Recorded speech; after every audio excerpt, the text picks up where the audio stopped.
Good afternoon. You can smile. We got a 10-year balanced budget. You can smile, you can stand and clap, you can shout hallelujah. But we appreciate you being here to cover this important work by a lot of very smart, capable leaders on issues of fiscal and broader budget policies. I've got my team behind me that represent what I would say is the fiscal conscience of our Republican conference. And it has never been more necessary to have fiscal hawks and budget champions and people who still believe that if we work together, if we have the discipline and the sense of urgency and the political courage, we can right the ship before it sinks. And we can hand this country to our children better than we found it and not be that first generation of American elected leaders who failed to allow our children to inherit the blessings of liberty. Nobody can look at our broken balance sheet, our unsustainable spending, and the debt that is now $33 trillion and climbing, the highest indebtedness of this nation since World War II, and we're in relative peace and prosperity, and things get worse really fast. No one can look at that. No leader worth their salt in this town can look at it and not shudder at the irreparable harm and the catastrophic consequences, not only for our citizens of today, but generations of Americans who will inherit not the blessings of liberty, but the curse that our fourth president talked about. And by the way, our founders warned us about excessive debt repeatedly. My favorite was what James Madison said: a public debt is a public curse, and in a Republican form of government, the worst of its kind. We don't have to wait for a Greece-like sovereign debt crisis to know the ill effects of this large and growing debt. It's exacerbating the cost of living crisis. It's putting upward pressure on interest and inflation. It's crowding out private investment and therefore growth and our ability to recover. It's squeezing our ability to fund our national priorities like infrastructure, defense, for example. Defense is being funded now per GDP at the lowest levels since pre-World War II. And will probably drop, if we don't change course, below 3%. Meanwhile, China and other adversaries of ours are making the investment. That's the first and most important job. My point is this.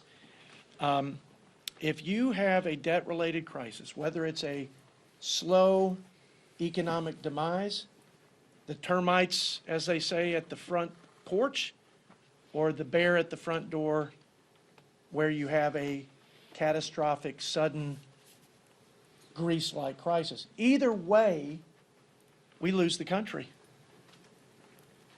We lose future prosperity. We lose our security. We can't put a military on the battlefield to defend our freedom and interest. And again, our children will inherit the whirlwind and a new world order where America is not the leader of the free world. So that's what's at stake. I can't think of anything more important, and I can't think of a threat bigger to the 21st century for this great nation of ours than to do the following: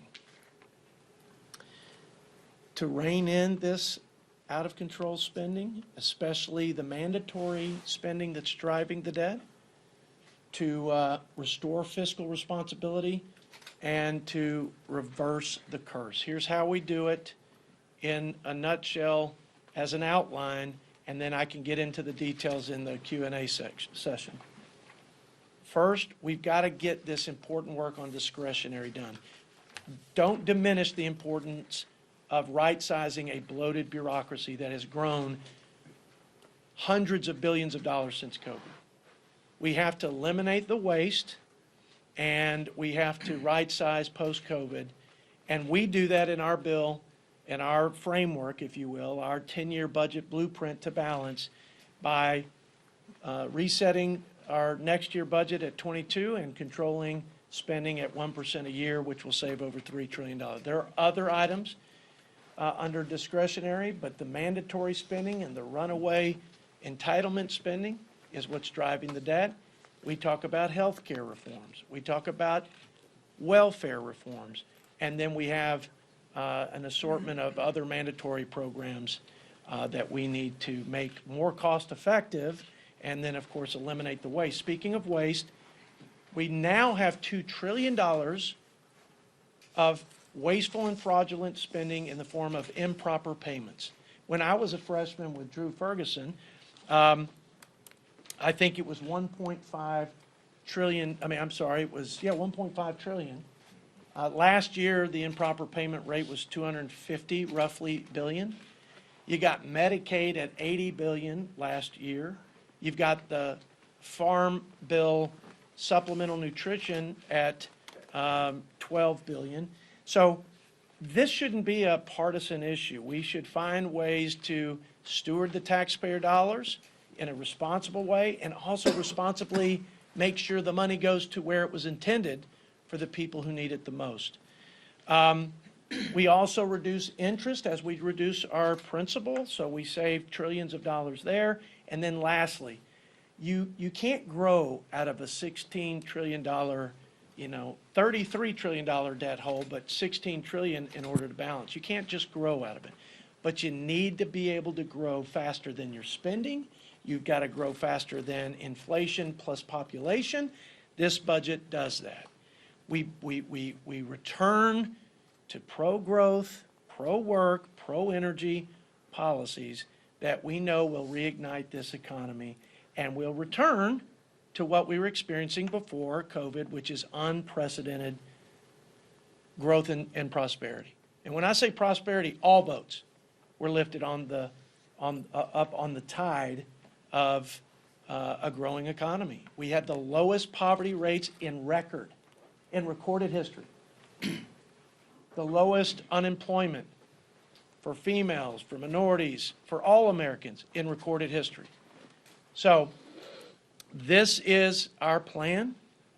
This blueprint is the path for our country to balance its budget. We have a surplus of $130 billion. We don't cut Medicare benefits, and we don't cut Social Security or veterans benefits. But let me be clear. In this 10-year window, both the Social Security and the Medicare trust funds will become insolvent. We do what I think is the most practical thing and the most realistic way to address those highly sensitive and highly important safety nets for seniors.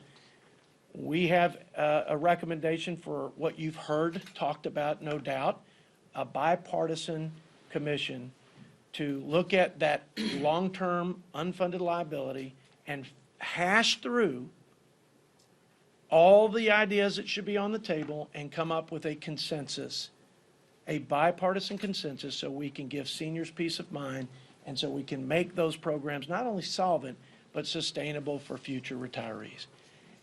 Folks, that I believe that's what the last time we had to fix these programs and solve these problems, we had Ronald Reagan and Tip O'Neill basically come up with that consensus, and there was a Greenspan commission that preceded that helped sort of hash through those things. So with that context, I'd like to thank publicly my colleagues for their work on behalf of their constituents. If it's Ralph Norman, it's probably more on behalf of his 17 grandchildren. If you talk to Tom McClintock, rather, he's the senior member on this committee. It's probably his sanity we've saved by having this blueprint. Too late, he says. But I want to say thank you to the team. This was a team effort. Everybody made their contributions. And I couldn't be more proud. You know, you can't have responsible budgeting if you don't have a budget. You can't have the debate, and you certainly can't hash out and cut a path.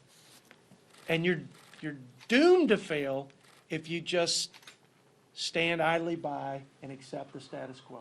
These guys don't accept the status quo, and I'm just so thankful for what they did to contribute to our Reverse the Curse plan for restoring fiscal responsibility in this town, in this institution, and for the sake of our children and the greatest nation in the history of the world. So with that, I'd like to ask our senior Republican member and a good friend, a guy that I've learned a lot about budget as a freshman in the 115th Congress, Tom McClintock. Well, thank you, Mr. Chairman, and thank you for your leadership. You know, just as you cannot drink yourself sober, you cannot spend yourself rich, you cannot borrow your way out of debt, and you cannot tax your way to prosperity. And yet those are the three principles upon which Bidenomics is founded. No nation in the world has ever spent and borrowed and taxed its way to economic health, but many, many nations have spent and borrowed and taxed their way to economic ruin, bankruptcy, and collapse. Before any nation can ensure domestic tranquility or provide for the common defense or promote the general welfare, it must be able to pay for them. And our nation's ability to do so is coming into grave doubt. I believe this budget is a good faith effort to apply the principles of fiscal responsibility to federal spending before we're faced with a crisis that we can no longer pay for. History is screaming this warning at us that nations that bankrupt themselves simply aren't around very long. Let that not be the legacy of this generation, and let that not be the epitaph of the American Republic. Well said. Thank you, Tom. From the Palmetto State, as I mentioned, a guy who desperately wants to ensure the prosperity, the freedom, and the security that all Americans deserve, but certainly what he expects to hand to his 17 grandchildren, Ralph Norman. Thank you, Jody. Thank you for your work on this, tireless work that you never see, but you've been a great leader on this, as well as my other colleagues. Folks, let me put this in perspective for you. And I think it was Dave Swikert at caucus meeting this morning said, do you realize the interest that we pay is $20,000 per second? The interest on the debt, $20,000 per second. That's not sustainable. That is not real. To maintain our republic, we have got to, as Jody aptly named what we're doing, reverse the curse. And, you know, it's something, it starts with putting it on paper. I'm a developer. I build houses and other things. If I tell you I'm going to build you a house, what do I have to do? I have to give you a blueprint to tell you what I'm going to provide. What Jody and this team has done is put a blueprint together on how we're going to handle the 20,000 second problem, curse, I would put it. Now, you've heard politicians talk about it for a long time. I'm tired of talk. One thing I realized in Washington, D.C., every dollar that's spent has got an advocate for it. Every dollar. Now, is this going to be easy to meet? No. What is it going to take? I'm going to use the C word. It's going to take courage. We've got to have the willingness to say no, even if it's to projects that may or may not affect our state. We're looking at the survival of our country. No one can argue that 32 trillion is sustainable. No one can argue that Social Security is going bankrupt in 2035. No one can argue that the Highway Trust Fund is not going bankrupt sooner than that.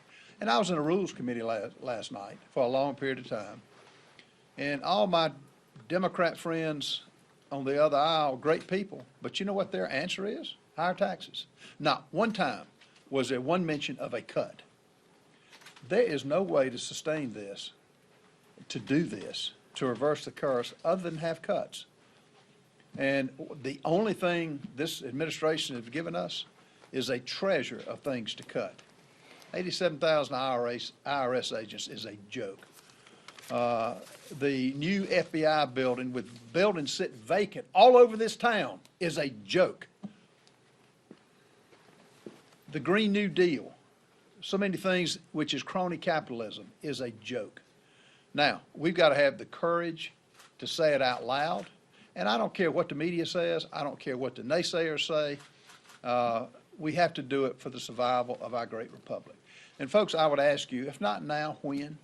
When are we going to do something?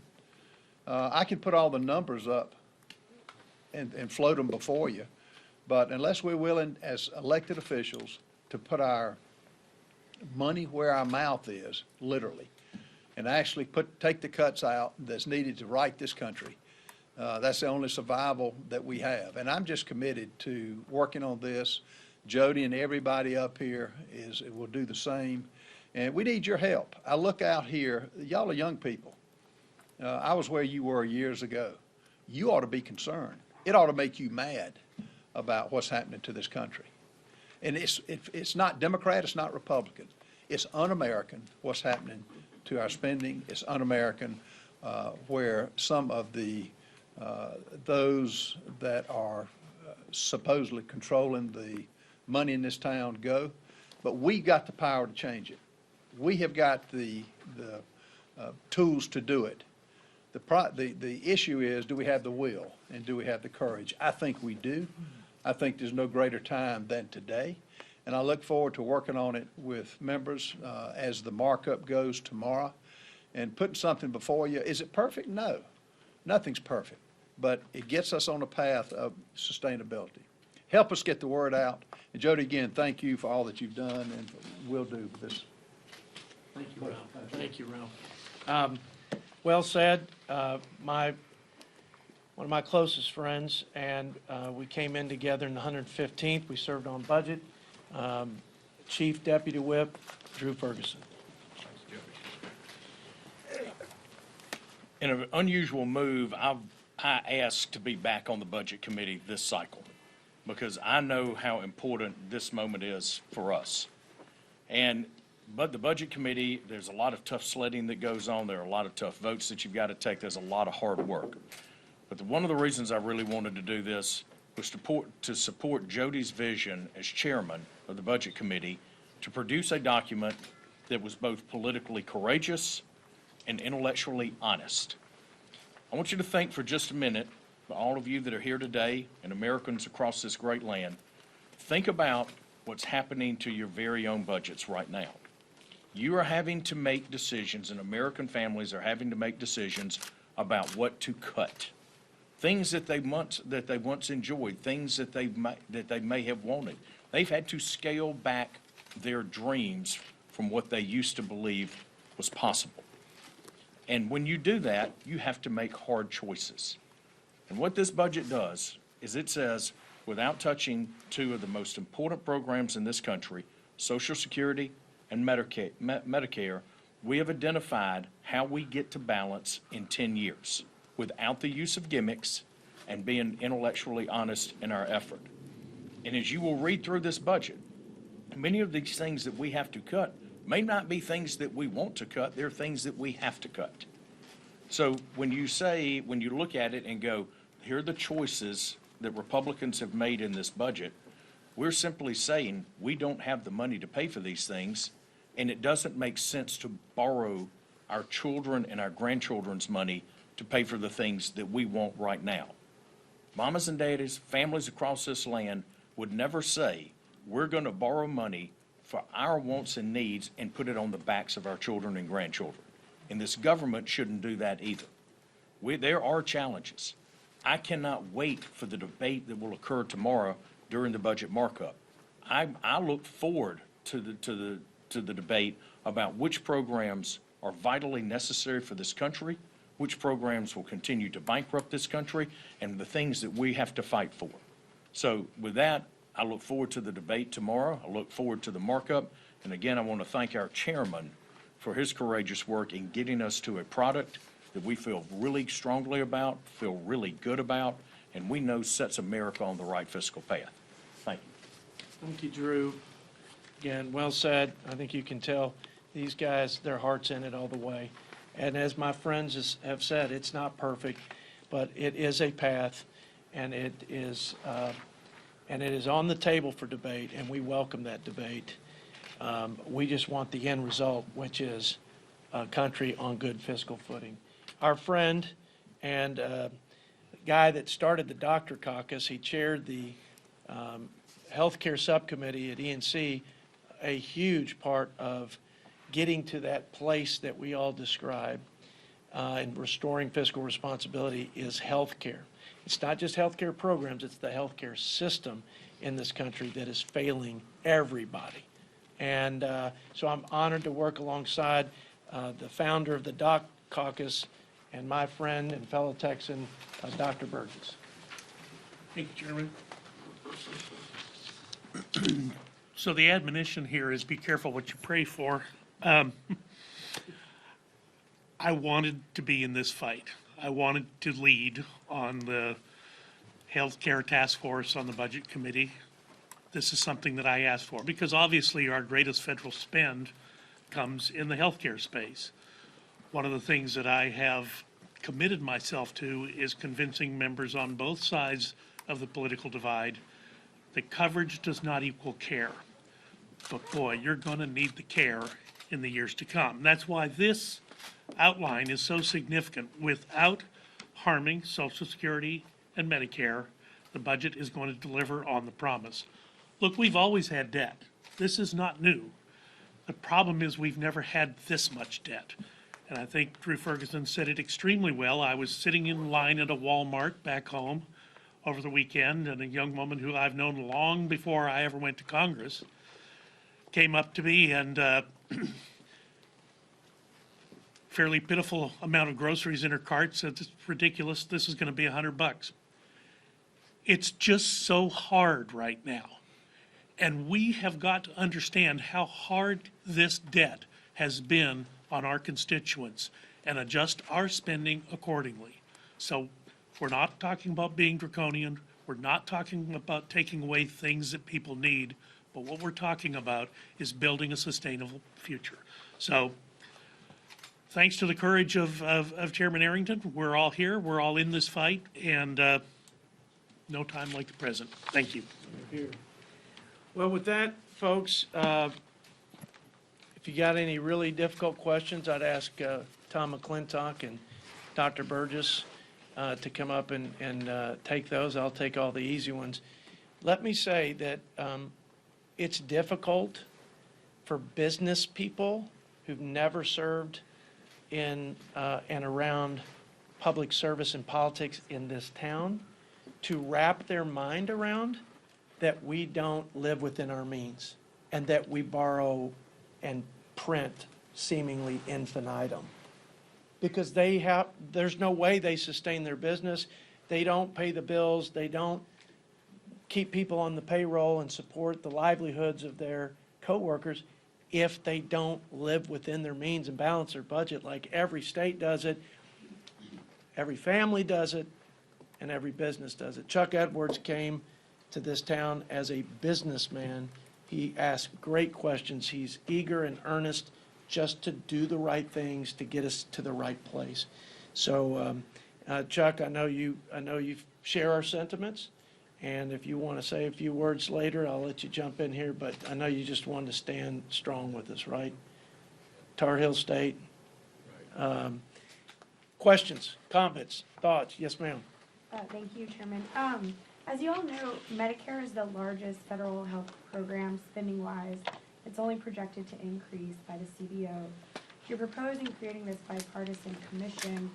How is the bipartisan commission going to recommend reducing spending without cutting Medicare benefits?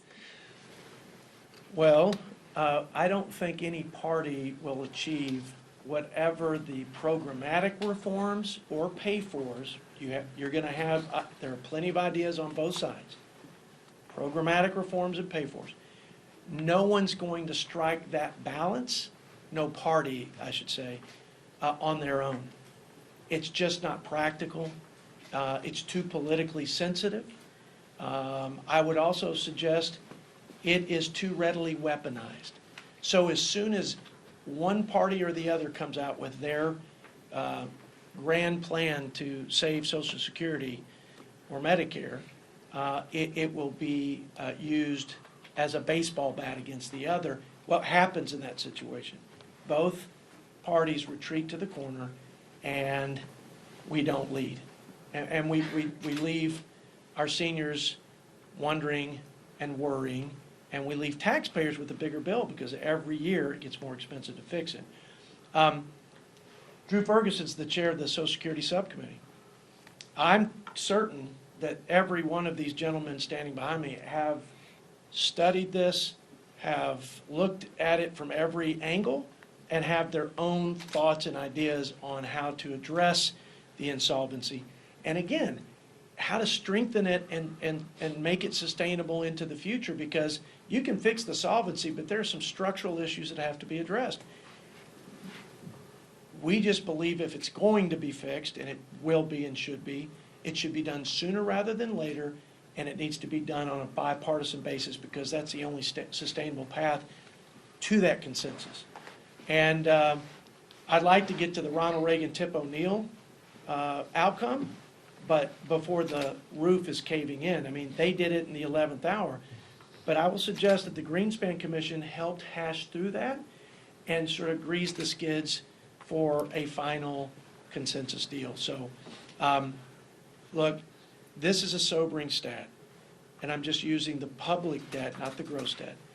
CBO projects $117 trillion of additional debt on top of our 33 present debt in 30 years.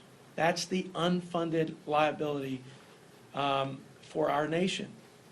99% of that 117 trillion are the two programs you mentioned. And so it's inescapable.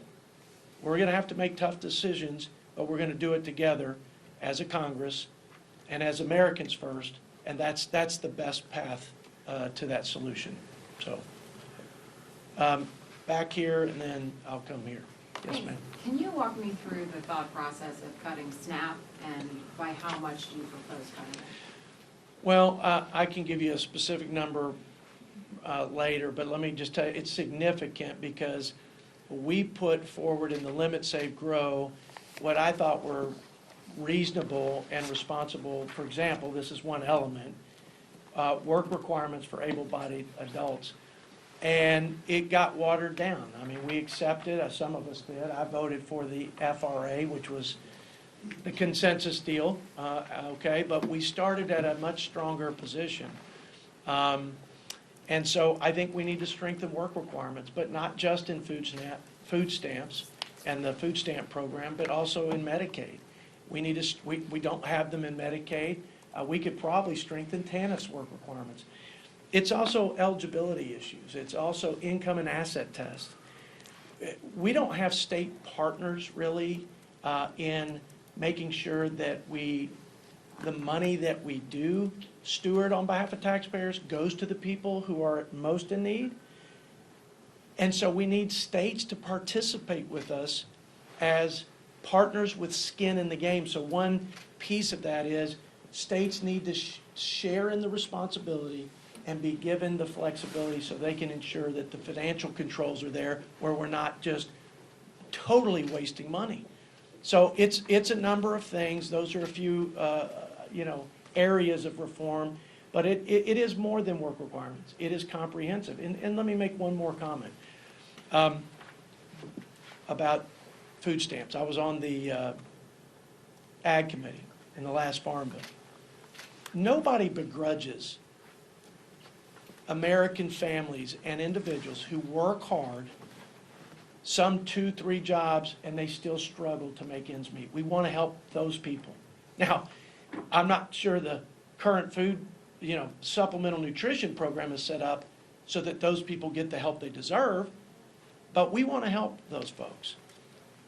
But there's been an expansion of benefits beyond the inflationary cost of food, for example, in this, and beyond the inflationary cost of medicine.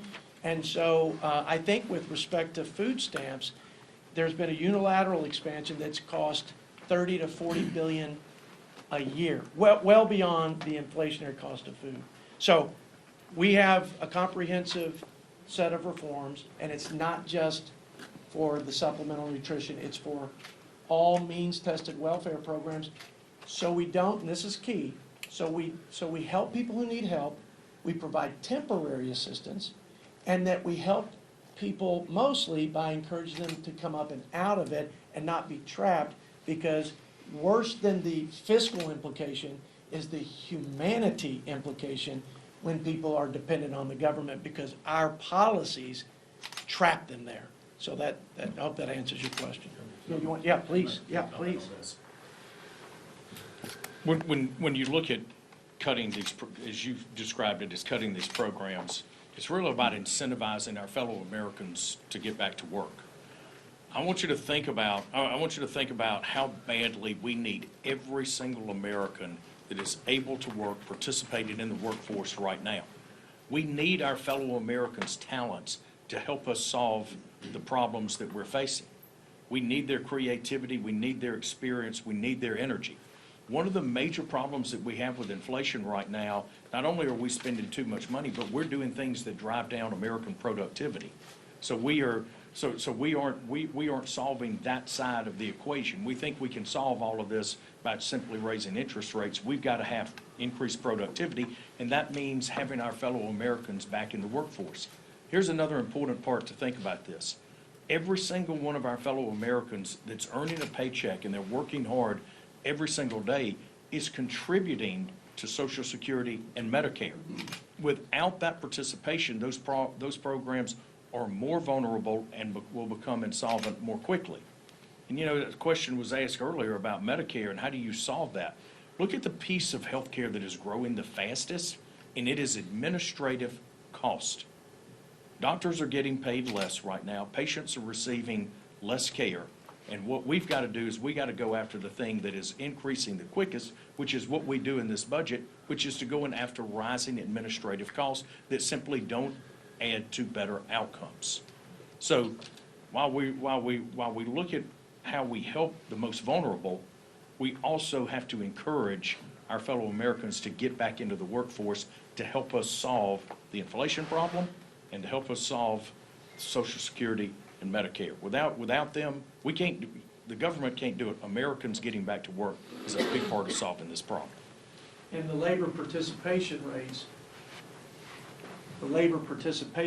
as you know, are lower than they were pre-COVID, and they're really bad relative to historic numbers in the work-capable prime age male adults. So something's not right, the incentives are certainly not right, and the numbers suggest we can do much better, not just by the budget, but by our fellow Americans. Last question. I just want to add to the question that Axios asked earlier. I mean, it is not all bad news. The letter that Sheldon Whitehouse received from the Congressional Budget Office last March outlined how the expenditures in Medicare for the 10 years, 2010 to 2019, were actually significantly lower than what they had projected, what CBO projected in 2010. Now, yeah, I get it. Democrats quick jump on that, say Obamacare saved money. But that would presuppose that Obamacare began to save money before it was passed. If you widen the lens out a little bit, what actually made a difference was the prescription drug benefit that was passed in 2003 and then implemented in 2006. So you're beginning to pick up the effect of treating the high cholesterol, treating the hypertension, bringing that disease burden under management, which is what occurred after the Part D benefit. There are actually some things, and I'm a big believer in personalized medicine. I think there are significant cures that are out there just over the horizon. We need to keep our eye on those as well, and we cannot let this budget problem eclipse those discoveries that are just on the cusp of happening. So that, again, I just wanted to stress that it's not all bad news from the healthcare front. There has been some good news. Our job then is to understand why the good news is out there, be sure that people understand why the good news is out there, and make certain that we keep it on a path that's sustainable. Thank you. We'll take a couple more, and then I know we gotta get out of here. I hate leaving people that, not give them an opportunity to ask. We worked too hard, it's been too long that, this place has had a real budget to talk about, and we need you to start talking about it. We'll take whatever criticisms come, but we need to talk about it. Yes, sir. Thanks, Chairman. Thanks, Chairman Arrington.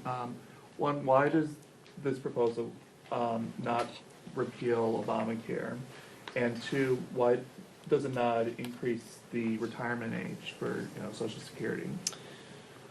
Again, no matter what you do with Social Security, it's going to divide Congress such that we will not have a productive problem-solving exercise. That's the politics of it. Doesn't mean I don't have opinions about how we should solve the insolvency and the unsustainability. I have my own views, and I've been on the Social Security subcommittee and have expressed those views on that committee. It's not productive for us today, one party or another, to try to solve it alone, because we know ultimately that won't happen. It will ultimately be a consensus solution. So why not lead by just creating a mechanism that forces us into a room, the White House, Congress, Republicans, Democrats, so we can actually make some progress. I've heard the chairman say that we need to just agree on the numbers. We need to get the trust fund folks, the trustees, to come in, just like in this budget. The first hearing we had was the fiscal state of the nation. You know what the goal was? To say, hey, we've all made contributions to this financial mess we're in, both parties.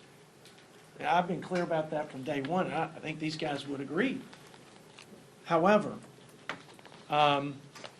it's a math problem, and if we can't agree on the numbers, on the deficits, the interest, the healthcare costs, and all the things that are driving it, mandatory versus discretionary, boy, I've never solved any problem where you can't get all sides to at least acknowledge what the problem is and sort of define that.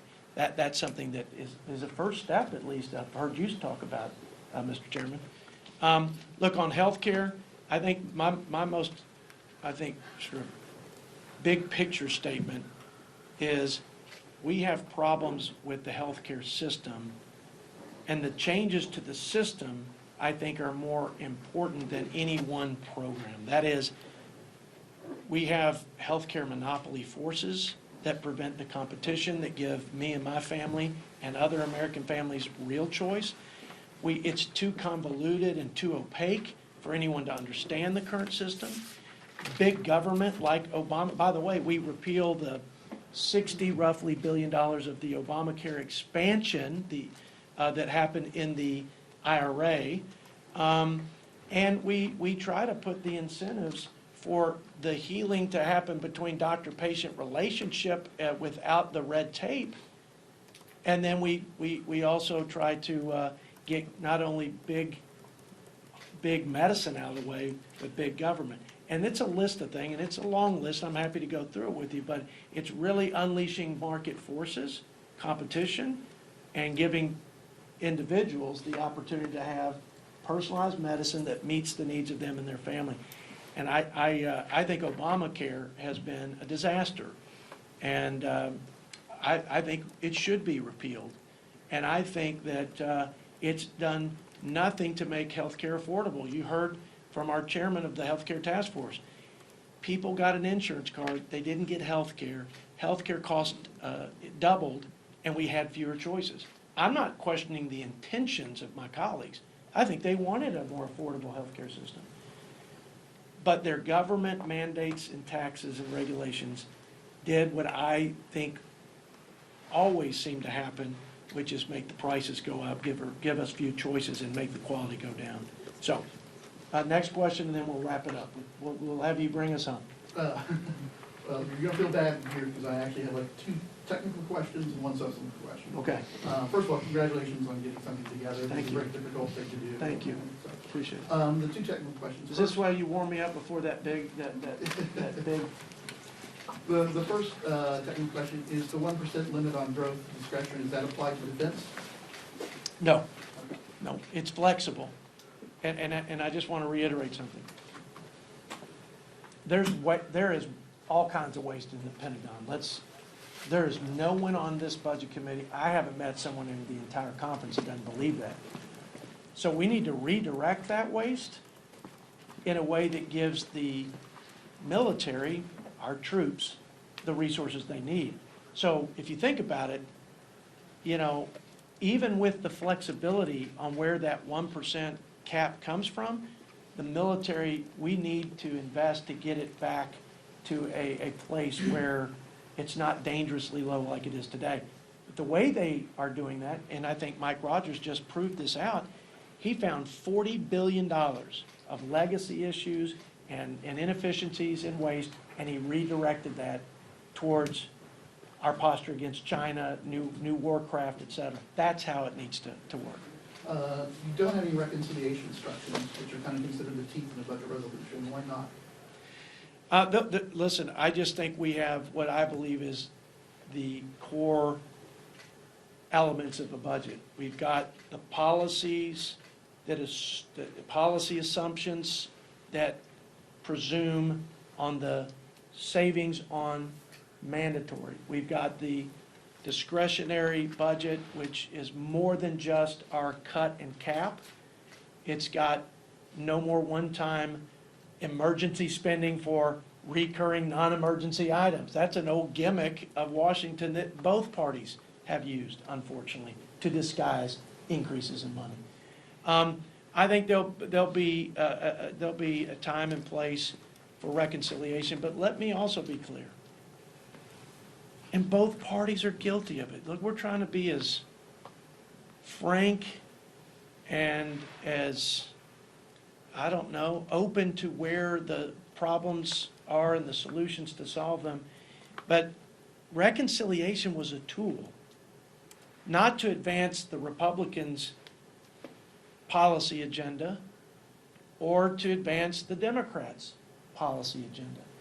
Reconciliation was there and created to reconcile the difference between what we're spending and the revenue that we bring in and the gap that we have to borrow to pay for this government. And both parties are guilty of not using reconciliation to actually reduce the deficits that will ultimately reduce the debt that will help save the country from a debt crisis. So I hope that we can actually get back to using reconciliation in that manner, which it was intended for, and not for some ancillary, no matter how important it might be, policy agenda for both parties. And lastly, this is the more substantive part Yeah. politically, I think. You mentioned that the tax cuts in the summer here would be presumably extended, the 2017 individual tax cuts expire in 2025, would be extended in just a neutral way, which would imply cuts elsewhere. At the same time, you have cuts in Medicare, Medicaid. We don't, non-benefit Medicare cuts like site neutrality, like hospital debt that we're paying at 100%, that we don't need to pay at 100%. They need to share some of that. But yes, but I just want to make sure it's clear. We don't cut Medicare benefits and we don't cut VA benefits, et cetera. You're That's, still gonna have Democrats say you're paying Yeah. for tax cuts on the backs of the elderly and the poor. yeah, here's what I'd say. That Democrats, my colleagues, and at least represented by the president in his budget, because here's the thing. My Democrat colleagues, and I consider Mr. Yarmouth a friend, I certainly consider my ranking member, Brendan Boyle a friend. I mean, Scott Peters and I have a budget reform caucus together, and he's on my committee. So I don't mean any disrespect, but I haven't seen a real budget from any Democrat for 4 years. They've done a reconciliation shell budget, but they haven't done a real budget. So, but we do have a budget from, I think, representing the Democrat Party and Democrats in Washington. That's President Biden's budget. And we took a lot of time to unpack that and to provide the oversight that we're responsible for. And while we do lock in, we give flexibility to Ways and Means. I'm a Ways and Means guy, so we have flexibility there. But we do lock in the tax cuts and that for the lower income and middle class families. We lock in the tax incentives for small businesses to give them parity with the tax code as it applies to the corporations. So yeah, and I could go through those provisions. President Biden's budget raises taxes by $4.7 trillion.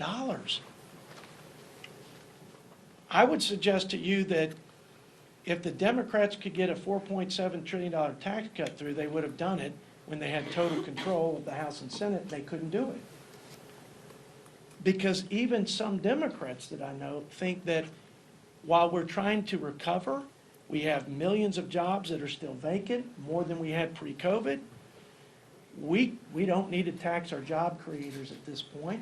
We don't need to make our American companies less competitive. We don't have, if you look at the tax per GDP and the spending per GDP, it's the spending that's running away from us. I think most Americans feel like Washington has a spending problem, not a tax problem. So I feel very comfortable that 80% of the American people would agree with that, and they would reject the notion of President Biden's budget coming in with the highest sustained levels of spending, $2.6 trillion more in entitlement spending when we haven't even paid for the entitlement programs we have, and then adding more taxes, more regulations, more government-run healthcare with its mandates. That model is a failed model. Those policies are failed economic policies. And the reckless, out-of-control spending, $11 trillion in 2 years, has created an absolute inflationary firestorm and cost of living crisis. So I think most of the American people are on our side. We need to lock in these tax breaks for working families. We need to incentivize growth so we have higher wages, so we can generate revenue in the growth for paying our bills and funding our priorities like defense. That's the playbook that we're going to run, and I think the American people are totally behind us on that. At least the majority of them are. Hey guys, you honor me by just being present and asking questions and covering this, and I'm grateful for that. Chuck, do you want to have a last word? I'd just like to say thank you for all your attention. We appreciate you working to get this message out to the American people. And Mr. Chairman, I am so proud to be a part of this committee. As a businessman and a former legislator in North Carolina Senate, I know how to balance a budget to be fiscally responsible, and I've told folks while I was running for Congress that we need to do exactly in Washington, D.C. what we were able to do in North Carolina, which is essentially bring more NC to D.C. And I appreciate your leadership in helping us do that. Thank you. I love it. Chuck, thank you, and again, thank you guys for covering it, and we're happy to follow up with you if you have any more questions. Thank you. Thank you.